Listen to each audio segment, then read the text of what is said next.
श्रीमद्भागवत स्कंदरे से ब्रह्मवाक्यो उद्धार करी कुहाଯାଉଛି नापि प्रसीदति तथो पचितोपचरा उपचारे आराधित सुरगणीर हृदिबद्ध कामे जत सर्वभूत दया असदल भया एको नाना जनेषु अवहित सुरभूदंतरात्मा। श्रीमद्भागवत स्कंदरे ब्रह्मा जी कहते प्रभु आप समस्त प्राणी अंतर्जामी रूपे अवस्थित और समस्त एकमात्र बंधु आपण भक्त मान अलभ्य सर्वभूत दयाशीलता गुण भक्त मान प्रति जेपरी सम्यक प्रसन्न हुअन्ति अन्यर की कथा सकाम देवगण मध्य नानाविध उपचार द्वारा उपासना करी आपणकर सेपरी प्रसन्नता लाभ करि ना।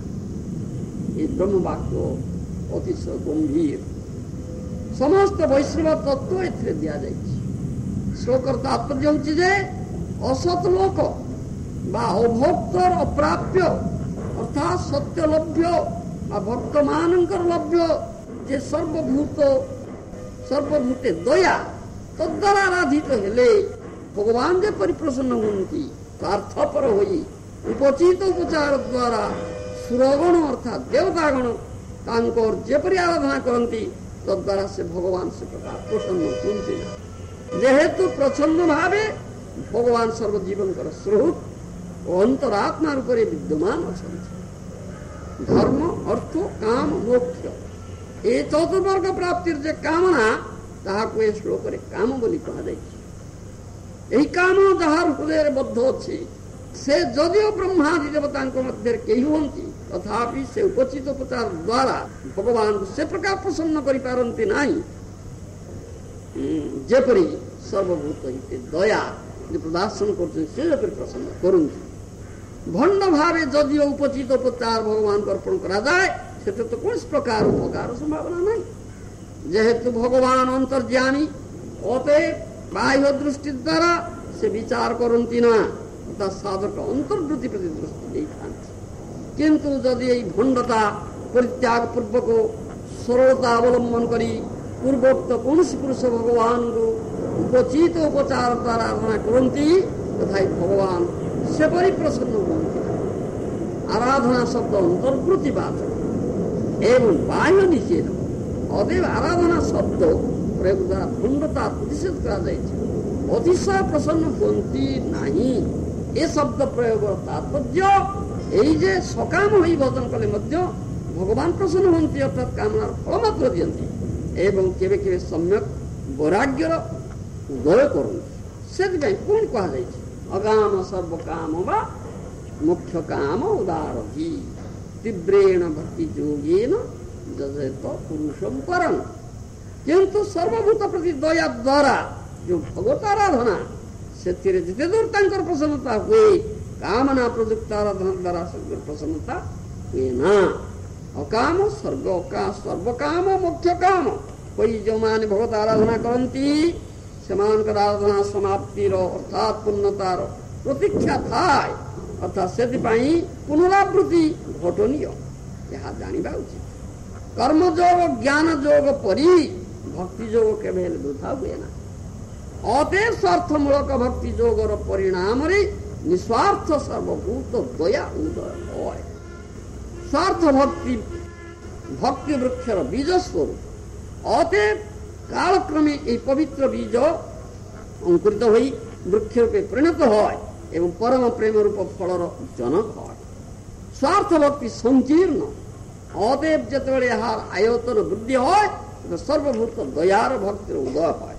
भक्त जिते काम करती से परमेश्वर मूर्ख जानी ସ୍ୱୀୟ ଚରଣାଶ୍ରୟ ପ୍ରଦାନ ଦ୍ୱାରା ତାହାର ସ୍ୱାର୍ଥପରତା ଦୂର କରନ୍ତି। ସର୍ବଭୂତେ ଦୟାରୂପୀ ଭକ୍ତି ହିଁ ଜୀବର ସ୍ୱଭାବ। ଅତଏବ ବୈରାଗୀ ମାନଙ୍କର ତାହା ହିଁ ପ୍ରାପ୍ୟ। ସର୍ବଭୂତ ପ୍ରତି ଦୟା ହିଁ ଭକ୍ତି ଲକ୍ଷ୍ୟ। ଜୀବ କେଉଁଥିପାଇଁ ଅନ୍ୟ ଜୀବ ପ୍ରତି ଦୟା କରେ? ଏହାର ନିଗୁଢ଼ ତତ୍ତ୍ୱ ଅନୁସନ୍ଧାନ କରିବାକୁ ଗଲେ କୃଷ୍ଣ ଭକ୍ତି ହିଁ ଏହାର ହେତୁ ବୋଧ হয়। ସମସ୍ତ ଜୀବର ସୁହୃଦ ଅନ୍ତରାତ୍ମା ରୂପରେ ପରମେଶ୍ୱର ଲକ୍ଷିତ ହୁଅନ୍ତି। ଅତଏବ ତାଙ୍କର ପ୍ରିୟ ଜୀବମାନଙ୍କ ପ୍ରତି ଆମର ଏକ ନିତ୍ୟ ସମ୍ବନ୍ଧ ଅଛି। ଯେପରି କୃଷ୍ଣ ପ୍ରେମ ହିଁ ଜୀବର ସ୍ୱଭାବ, ସେହିପରି କୃଷ୍ଣଙ୍କର ଜୀବ ପ୍ରତି ପ୍ରେମ ଓ ଭ୍ରାତୃବତ ସଖ୍ୟ ମଧ୍ୟ ଆମମାନଙ୍କର ସ୍ୱାଭାବିକ କାର୍ଯ୍ୟ। ଅତଏବ ଅନ୍ୟ ସମସ୍ତ ଜୀବର କଲ୍ୟାଣ ଚିନ୍ତା ଓ ସେଥି ନିମିତ୍ତ ଚେଷ୍ଟା ନ କରି ଆମମାନେ କେଉଁ ଭଗବତ ଉପାସନା କରିଥାଉ ତାହା ବିଚାର୍ଯ୍ୟ। ସେ ପ୍ରକାର ଭଗବତ ଉପାସନା ହେଉଛି ଅସମ୍ପୂର୍ଣ୍ଣ। ତେଣୁ ଏ ସାଧୁ ସମାଜ ବିବେଚନା କରି ଦେଖନ୍ତୁ, ଜଗତରେ ଯେତେ ଜୀବ ଅଛନ୍ତି ସେ ସମସ୍ତ ନିତ୍ୟ ମଙ୍ଗଳ ଚିନ୍ତା କରିବା ଓ ତଦ୍ ବିଷୟରେ ବିଶେଷ ଚେଷ୍ଟା କରିବା ଆମମାନଙ୍କ ନିତାନ୍ତ କର୍ତ୍ତବ୍ୟ। ଜୀବର ମଙ୍ଗଳ ସାଧନ ଯଦି ଆମମାନଙ୍କର କର୍ତ୍ତବ୍ୟ হয় ତାହେଲେ ଆମମାନେ କି ପ୍ରକାର ସଂସାର ତ୍ୟାଗ କରି ଦୂରରେ ରହିପାରିବା? ତାପରେ ତାପିତ ଜୀବଗଣ ବଣରେ ଥିବା ମୁନିମାନଙ୍କ ନିକଟକୁ ଔଷଧ ଅନ୍ୱେଷଣ କରିବାକୁ ଯାଆନ୍ତି ନାହିଁ, ଯେହେତୁ ସେମାନେ ଯେ ରୋଗଗ୍ରସ୍ତ ତାହା ସେମାନେ ବିଶ୍ୱାସ କରନ୍ତି ନାହିଁ। ସେମାନେ ଜାଣନ୍ତି ଯେ ସେମାନେ ସୁସ୍ଥ ଅନ୍ତଃକରଣ ଗୃହମେଧ ଯାଗ କରି କାଳକ୍ଷେପଣ କରୁଛନ୍ତି ଏବଂ ସେମାନେ ବଣରେ ଥିବା ବୈରାଗୀମାନଙ୍କୁ ଦୁଃଖୀ ବୋଲି କହନ୍ତି। ସେମାନେ କୌଣସି ବିଶେଷ ରୋଗ ଦ୍ୱାରା ଆକ୍ରାନ୍ତ ହୋଇଛନ୍ତି ବୋଲି ଭାବନ୍ତି। ସେମାନଙ୍କ ବିବେଚନାରେ ବୈରାଗ୍ୟ ହିଁ ରୋଗ ବିଶେଷ। ସେମାନଙ୍କ ବିବେଚନାରେ ବୈରାଗ୍ୟ ପାଷଣ୍ଡତା ଇନ୍ଦ୍ର ସୁଖ ହିଁ କାର୍ଯ୍ୟ। ଯେପରି ବିକାରଗ୍ରସ୍ତ ବ୍ୟକ୍ତି ଶୀତଳ ଜଳକୁ ସମାଦର କରି ଅଧିକତର ବିକାର ପ୍ରାପ୍ତ হয়, ସେହିପରି ବିଷୟୀ ମାନବଗଣ ଇନ୍ଦ୍ର ଦ୍ୱାରା ବିଷ ଭୋଗ କରି ବାସନା ରୋଗର ବୃଦ୍ଧି କରନ୍ତି। ପାଗଳମାନେ ଯେପରି ସୁସ୍ଥ ଅନ୍ତଃକରଣ ଲୋକମାନଙ୍କର ଅବସ୍ଥାରେ ଦୁଃଖିତ ହୁଅନ୍ତି, ସେହିପରି ସଂସାରୀ ପୁରୁଷ ବୈରାଗୀ ଦେଖି ଦୁଃଖିତ ହୋଇଥାଏ। ମଦ୍ୟପାନ କରି ଯେଉଁମାନେ ଉନ୍ମତ୍ତ ହୁଅନ୍ତି ସେମାନେ ଯେପରି ମଦ୍ୟପାନ ନ କରୁଥିବା ଲୋକମାନଙ୍କୁ ଦେଖି ହତଭାଗା ବୋଲି ଭାବନ୍ତି, ସେହିପରି ସଂସାର ମୁଗ୍ଧ ଅବିବେକୀ ପୁରୁଷଗଣ ଜ୍ଞାନୀ ପୁରୁଷମାନଙ୍କର ବୈରାଗ୍ୟକୁ ଦୁଃଖର କାରଣ ବୋଲି ଭାବନ୍ତି। ଏ ସମସ୍ତ ନିର୍ବୋଧ ଲୋକର ଉପାୟ କ'ଣ? ଯେତେବେଳେ ଏମାନେ ନିଜ ରୋଗକୁ ଜାଣିପାରନ୍ତି ନା, ସେତେବେଳେ ସେମାନଙ୍କର କିପରି ଶାନ୍ତି ହେବ? କେଉଁ ସହୃଦୟ ବିବେକୀ ଲୋକ ଏମାନଙ୍କର ଅବସ୍ଥା ଦେଖି ଦୁଃଖ ସାଗରରେ ପତିତ ନ ହେବ? ମହାତ୍ମା ଭାଗବତଗଣ ଯଦି ଏ ସକଳ ଲୋକଙ୍କ ପ୍ରତି କୃପା ନ କରନ୍ତି ତେବେ ସେମାନଙ୍କର ଆଉ ଭରସା ନାହିଁ। ବାତୁଳ ଲୋକ ଯଦି ଉପକାରୀ ପ୍ରତି ବିରୁଦ୍ଧାଚରଣ କରନ୍ତି ତଥାପି ହରିଦାସ କେବେ ହେଲେ ଜଗାଇ ମାଧାଇ କରି ନାମାମୃତ ପାନ କରାଇବାର ବିରତ ହେବେ ନା। ହେ ବୈଷ୍ଣବଗଣ, ଯଦିଓ ଅବିବେକୀ ପୁରୁଷଗଣ ଆପଣମାନଙ୍କୁ କଟୁବାକ୍ୟ କହନ୍ତି ଏବଂ ବେଳେ ବେଳେ ମାରିବାକୁ ଉଦ୍ୟତ ହୁଅନ୍ତି, ତଥାପି ଆପଣମାନେ ସ୍ୱକାର୍ଯ୍ୟରୁ କେବେ ହେଲେ ବିରତ ହେବେ ନା।